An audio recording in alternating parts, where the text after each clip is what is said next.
Today we are going to discuss Compton effect. What is Compton effect? जब भी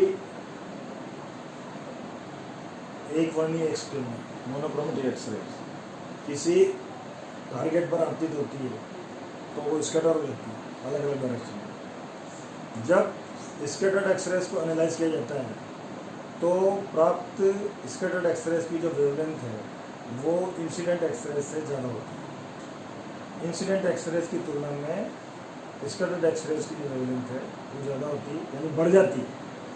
तो इनकी वेवलेंथ में ये जो बढ़ोतरी है, जो वृद्धि है, जो इंक्रीमेंट है, ये डायरेक्शन के ऊपर डिपेंड करता है कि आपकी जो स्कैटर्ड एक्सरे है ये कौन सी डायरेक्शन में स्कैटर है। Change in wavelength depends upon the direction of scatter. This phenomenon is called Compton effect.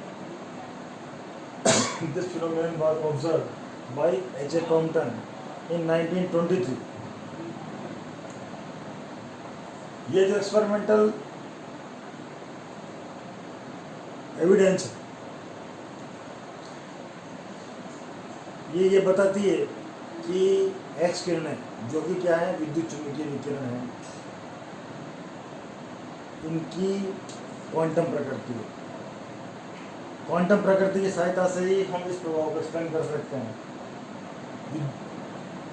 विद्युत चुंबकीय तरंगों के सिद्धांत के द्वारा क्वांटम प्रभाव को नहीं समझाया जा सकता। एक्सपेरिमेंटल सेटअप हमने यहाँ पर दिखाया है। ये एक्सरे सोर्स है जिससे मोनोक्रोमेटिक एक्सरेज आ रही हैं। ये मोनोक्रोमेटिक एक्सरेज ग्रेफाइट ब्लॉक पर आपतित होती है और डिफरेंट डायरेक्शंस में स्कैटर हो रही है। यहाँ पर ये एक्सरे डिटेक्टर है। ये एक्सरे डिटेक्टर एक सर्कुलर स्केल के ऊपर माउंटेड होता है जिसको अलग अलग डायरेक्शन में पोजीशन किया जा सकता है और इस एक्सरे लाइन का जो एक्सरे है उसका स्पेक्ट्रम मेजर किया जा सकता है। तो ये चार ग्राफ जो हैं मैं आपको यहाँ पर दिखा रहा हूँ। इन चार ग्राफ में वाई एक्सिस के ऊपर इंटेंसिटी है और एक्स एक्सिस के ऊपर वेवलेंथ है। जो एक्सरे स्पेक्ट्रम की रेखा है उसकी वेवलेंथ एक्स एक्सिस के ऊपर ली हुई है और रिलेटिव इंटेंसिटी इसकी वाई एक्सिस के ऊपर ली हुई है। तो आप देख रहे हैं कि जब फाई 0 है, यानी जब आप आपतन की दिशा में मेजरमेंट कर रहे हैं, उस केस में स्कैटर्ड एक्सरेज की जो वेवलेंथ है वो लैम्डा ही आ रही है। लेकिन किसी भी अन्य दिशा में जैसे 45 डिग्री के एंगल के ऊपर रखा हुआ है तो स्पेक्ट्रल लाइन का जो पीक है ये लैम्डा पर ना करके लैम्डा प्राइम पर आता है जिसका मान लैम्डा से बड़ा होता है। ये जो डिफरेंस है डेल्टा लैम्डा ये एंगल के बढ़ने के साथ साथ बढ़ता जाता है। जब फाई को 90 डिग्री कर दिया तो डेल्टा लैम्डा और बड़ा हो गया। जब फाई को 135 डिग्री कर दिया तो डेल्टा लैम्डा का मान और बड़ा हो गया। जैसे जैसे फाई का मान बढ़ रहा है वैसे वैसे जो शिफ्ट इन वेवलेंथ है जिसको हम कॉम्पटन शिफ्ट के नाम से जानते हैं इसका मान भी बढ़ता जाता है। तो ये जो प्रभाव है कि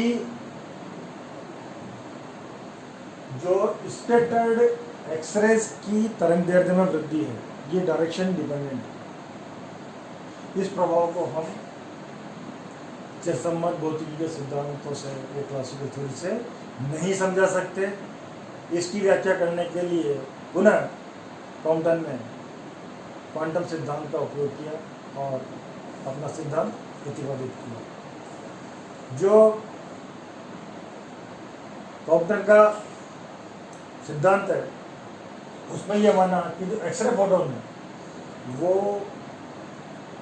टारगेट के जो एटम्स हैं उनके इलेक्ट्रॉन्स के साथ इलास्टिक स्कैटरिंग करता है, अप्रत्यास्थ टक्कर करता है और अपनी ऊर्जा का कुछ अंश इलेक्ट्रॉन को दे देता है और प्रकीर्णित हो जाता है। यह प्रकीर्णित आपका अलग अलग किसी भी दिशा में हो सकता है। तो अलग अलग एक्सरे फोटोन आपके अलग अलग दिशाओं में प्रकीर्णित होते हैं। इस डायग्राम में ये मेरा इंसिडेंट फोटोन है जो कि टारगेट में मौजूद लूजली बाउंड इलेक्ट्रॉन जिसको रेस्ट पर बांध सकते हैं इस पर आपतित होता है। इसके साथ ये इलास्टिक कोलिजन करता है, अप्रत्यास्थ टक्कर करता है और अपनी ऊर्जा का कुछ अंश ये इलेक्ट्रॉन को दे देता है, जिससे इलेक्ट्रॉन गतिज ऊर्जा प्राप्त करके प्रतिक्षिप्त हो जाता है। तो ये आपका प्रतिक्षिप्त इलेक्ट्रॉन है, रिकॉर्ड इलेक्ट्रॉन है, और ये फोटोन आपका स्कैटर हो गया। एग्जैक्ट सीन ये है कि इसमें जो एनर्जी ई है इसका कुछ पार्ट इलेक्ट्रॉन को गया, तो ऑब्वियसली ये एनर्जी आपकी कम हो जाएगी, एनर्जी कम हो जाएगी, मीन्स फ्रीक्वेंसी कम हो जाएगी और वेवलेंथ बढ़ जाएगी। तो वेवलेंथ का बढ़ना ये समझ में आ रहा है आपको, लेकिन जो चेंज इन वेवलेंथ है ये डायरेक्शन डिपेंडेंट क्यों है, इसको समझने के लिए कॉम्पटन ने अपना सिद्धांत प्रतिपादित किया। इस सिद्धांत में कॉम्पटन ने विद्युत चुंबकीय विकिरण का क्वांटम सिद्धांत, इसमें जो स्केटिंग प्रोसेस है इसमें ऊर्जा संरक्षण का नियम और संवेग संरक्षण का नियम और रिलेटिविस्टिक एनर्जी का सिद्धांत काम में लिया, और जो ये विस्थापन होता है इसकी तरंगदैर्घ्य में डेल्टा लैम्डा, इसके लिए सूत्र प्राप्त किया। वो सूत्र क्या है आपका, delta lambda H/m0c 1 - cos phi, जहाँ पर फाई क्या है, एंगल ऑफ स्क्वायर। तो इसकी डेरिवेशन के लिए, डेरिवेशन इसका बहुत आसान है, आप 4 स्टेप में काम कीजिए, आपका ये रिजल्ट आ जाएगा। पहला है एनर्जी संरक्षण के नियम, ऊर्जा संरक्षण के नियम का उपयोग कीजिए, उसका समीकरण लिखिए। फिर संवेग संरक्षण के नियम का समीकरण लिखिए। संवेग संरक्षण चूंकि ये आपकी 2 डायमेंशनल इवेंट है, इसलिए संवेग संरक्षित हमें सभी दिशाओं में करना पड़ेगा, यानी एक्स दिशा में भी करना पड़ेगा और वाई दिशा में भी करना पड़ेगा। तो हम एक्स दिशा में संवेग संरक्षण के समीकरण लिखेंगे, वाई दिशा में संवेग संरक्षण के समीकरण लिखेंगे और फिर इनको सोल्व करेंगे। तो देखिए आप, ये ऊर्जा संरक्षण का नियम जो हमने लिखा है, तो क्या है ऊर्जा संरक्षण का नियम कि total energy before scattering process is equal to total energy after scattering process. तो आपका जो फोटोन है उसकी एनर्जी कितनी है, h/μ, जो इलेक्ट्रॉन है रेस्ट पर, लेकिन रिलेटिविटी के अनुसार जो रेस्ट पर पार्टिकल होता है उसमें भी ऊर्जा विद्यमान होती है, और वो कितनी होती है, m0 × c², जहाँ पर c क्या है, वेलोसिटी ऑफ लाइट। तो आपकी टक्कर के पूर्व ऊर्जा h/μ + mc², और टक्कर के बाद एनर्जी कितनी हो गई आपकी, h/v' हो गई, और इलेक्ट्रॉन की एनर्जी कितनी हो गई, इलेक्ट्रॉन की एनर्जी क्या हो जाएगी, रिलेटिविस्टिक एनर्जी मास × c², mc²। तो टक्कर के पूर्व कुल ऊर्जा बराबर टक्कर के बाद कुल ऊर्जा, यानी h/μ + m0 c² बराबर h/v' + mc²। अब आप संवेग संरक्षण का नियम लगाइए। तो एक्स डायरेक्शन, ये मेरी एक्स डायरेक्शन है और ये वाई डायरेक्शन। देखिए ये एंगल फाई है, तो इस डायरेक्शन में फोटोन मोमेंटम क्या हो जाएगा आपका, h/c cos फाई, और इस डायरेक्शन में इलेक्ट्रॉन मोमेंटम क्या हो जाएगा, mv cos थीटा। तो इनिशियल मोमेंटम क्या था आपका, एक्स डायरेक्शन में था, कितना था, h/c था, और इस पार्टिकल का मोमेंटम, इलेक्ट्रॉन का मोमेंटम कितना था, रेस्ट पर था, इसलिए इसका मोमेंटम क्या होगा, 0। तो एक्स दिशा में संवेग संरक्षण का नियम हो जाएगा h/μ/c + 0 बराबर h/c cos phi + mv cos theta. तो इससे मेरे पास बन गया equation mvc cos theta. Solve कर लिया मैंने, थोड़ा सा इसको पर्पसफुली मैं ऐसा कर रहा हूँ, mvc cos थीटा बराबर h/μ - μ' cos फाई। अब वाई डायरेक्शन में आप लगाएंगे तो इनिशियल वाई डायरेक्शन में कोई मोशन नहीं है, तो initial momentum in Y direction क्या हो जाएगा, 0 + 0। फोटोन का भी 0, इलेक्ट्रॉन का भी 0। फोटोन का मोमेंटम वाई डायरेक्शन में कितना हो जाएगा, h nu dash upon c sin phi. और इलेक्ट्रॉन का कितना हो गया, इलेक्ट्रॉन की डायरेक्शन ये हो गई माइनस वाई डायरेक्शन में, इसलिए हम लिखेंगे इसका कंपोनेंट -mv sin थीटा। 0 बराबर h nu dash upon c sin phi minus mv sin theta. तो इससे मेरे पास आ गया mvc sin theta is equal to h nu dash sin phi. मैंने पहली समीकरण को थोड़ा सा सोल्व करके लिखा, mc² बराबर, इसको इधर ले जाएंगे तो ये हो जाएगा h nu minus nu dash plus m0c²। इसका स्क्वायर कर देंगे तो अपने पास इक्वेशन आ जाएगी m0² c4 is equal to किसका square, h nu minus nu dash square. तो h² nu plus h² nu dash square minus 2h² nu nu dash plus mc² का square कितना हो जाएगा, m0² c4 plus a plus b whole a 2ab हो गया मेरा 2h m0c² nu minus nu dash. ये equation number 4 कह दीजिए आप। अब आप मोमेंटम कंजर्वेशन से आपके पास जो दो इक्वेशंस आई हैं, mvc cos थीटा और mvc sin थीटा, इनको स्क्वायर करके जोड़ दें। स्क्वायर करके जोड़ेंगे तो मेरे पास आ जाएगा mv² c² और राइट हैंड साइड में आ जाएगा मेरे पास h² c² plus h² nu dash square cos² phi plus sin² phi. ये बन हो जाएगा, ये बनोगे -2h² nu nu dash cos।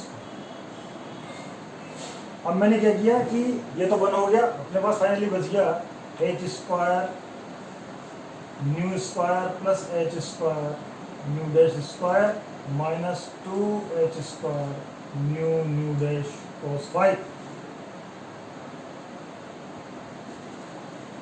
मैंने 4 में से 5th को सब्ट्रैक्ट कर दिया, इस इक्वेशन में से इस इक्वेशन को सब्ट्रैक्ट किया तो मेरे पास आ जाएगा m² c4 minus m² v² c²। कुछ टर्म्स कैंसिल हो जाएंगी, मेरे पास बच जाएगा -2h² nu nu dash 1 minus cos 5 plus 2h mc² new minus nu dash plus m0² c4। On left hand side यदि मैं यहाँ पर m² c4 बाहर निकाल लेता हूँ तो ये बन जाएगा मेरे पास m² c4 और 1 minus c² on left hand side.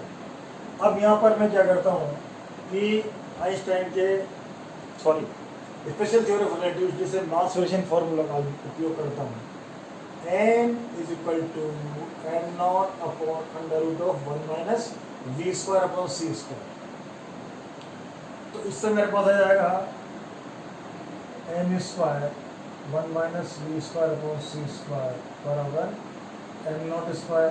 दोनों तरफ c4 से मल्टीप्लाई कर दें तो मेरे पास आ जाएगा m0² c4 1 minus v² c² equal to m0² c4। तो on left hand side this is equal to how much, m0² c4। This left hand side term becomes m0² c4 and this cancels out with m0² c4। तो मेरे पास केवल दो term रह जाएंगी, ये और ये। इसको सोल्व करके और हम आगे रिजल्ट प्राप्त कर लेंगे। देखिए ये जाएगा मेरे पास 2h m0² m0c² nu minus nu dash is equal to, ये माइनस है ना, इधर 0 बन जाएगा तो ये इधर जाके 2h² nu nu dash 1 minus cos। एक से एक चला जाएगा, 2 से 2 गया, इधर आ गया मेरे पास nu minus nu dash upon nu nu dash is equal to, इधर बच जाएगा h upon m0c² 1 minus cos 5। और सॉल्व करें इसको तो ये हो जाएगा आपका 1/μ dash minus 1/μ is equal to h/m0c², 1 minus cos five, nu को हम लेमडा की टर्म में लिख सकते हैं तो ये हो जाएगा lambda dash upon c minus lambda upon c बराबर h/m0c², 1 minus cos five, c cancels out from both sides और अपने पास आ जाएगा लेमडा डैश माइनस लेमडा बराबर h/mc m0c 1 minus cos five या delta lambda is equal to h/m0c 1 minus cos five. ये आपका desired result है जो कॉम्प्टन ने अचीव किया था। इससे हम shift in wavelength, change in wavelength, increase in wavelength की एंगल डिपेंडेंस समझा सकते हैं कि कॉम्प्टन शिफ्ट यानी प्रकीर्णित इस एक्सरे फोटोन की तरंग दिशा पर निर्भर क्यों करती है। ये फॉर्मूला आपको बता रहा है स्पष्ट। ये डिपेंडेंस हम यहाँ पर समझा सकते हैं। देखिए आप, यदि फाई 0 है, फाई 0 है इसका मतलब क्या है, cos 0 का मान हो गया 1, यहाँ पर 1 रखा हमने, 1 माइनस 1 0, तो डेल्टा लेमडा बिकम्स 0 यानी lambda dash equal to lambda. तो मेरा जो पहला ग्राफ था जिसमें हमने फॉरवर्ड डायरेक्शन में स्कैटर्ड एक्सरे को एनालाइज किया था, वहाँ पर आपकी केवल एक वेव, कोई शिफ्ट नहीं आ रहा, लेमडा तरंग दैर्ध्य पर आपको स्पेक्ट्रल लाइन का पीक मिल रहा है।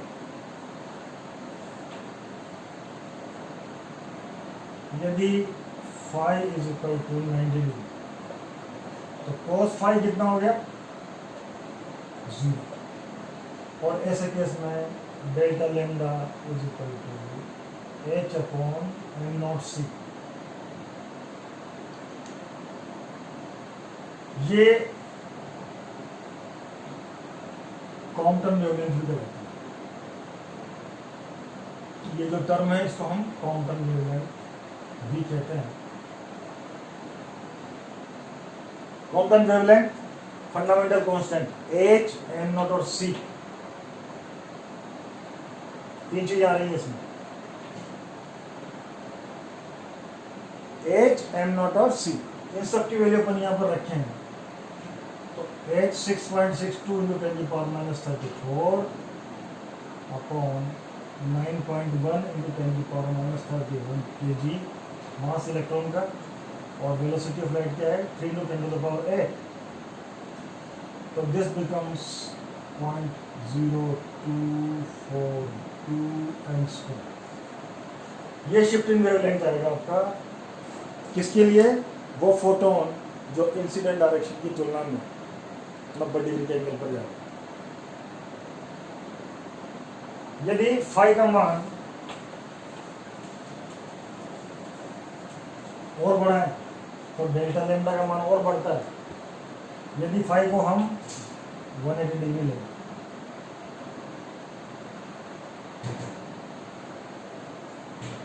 तो cos फाई कितना हो गया, cos phi is equal to -1, -1 हमने यहाँ पे सब्स्टिट्यूट किया तो delta lambda is equal to h/m0c 1 minus -1 that is equal to 2h/m0c। 2h/m0c का मतलब कितना हो जाएगा आपका 2 into 0.0242 angstrom. This is equal to 0.0484 angstrom. ये आपका अधिकतम विस्थापन, इससे ज्यादा विस्थापन नहीं होगा।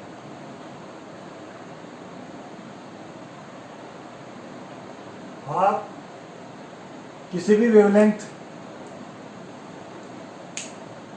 की एक्सरे ले लें और कोई सा भी टारगेट ले लें। यहाँ पर ओरिजिनल एक्सपेरिमेंट में कॉम्पटन ने ग्रेफाइट टारगेट लिया था। अलग अलग टारगेट्स के साथ भी एक्सपेरिमेंट रिपीट किया जा सकता है, लेकिन ये जो डेल्टा लैम्डा है इसका मान मैग्नीट्यूड कितना हो सकता है, 0.0484 x2। ये अधिकतम विस्थापन है जो कि किस अवस्था में प्राप्त होता है, जब हम हमारा मेजरमेंट 180 डिग्री पर करते हैं। 180 डिग्री का मतलब क्या है, back scattered X rays. Back scattered X rays के लिए जो रिजल्ट है ये क्या होगा, जो इंक्रीज इन वेवलेंथ है, शिफ्ट इन वेवलेंथ है, ये अधिकतम होगा।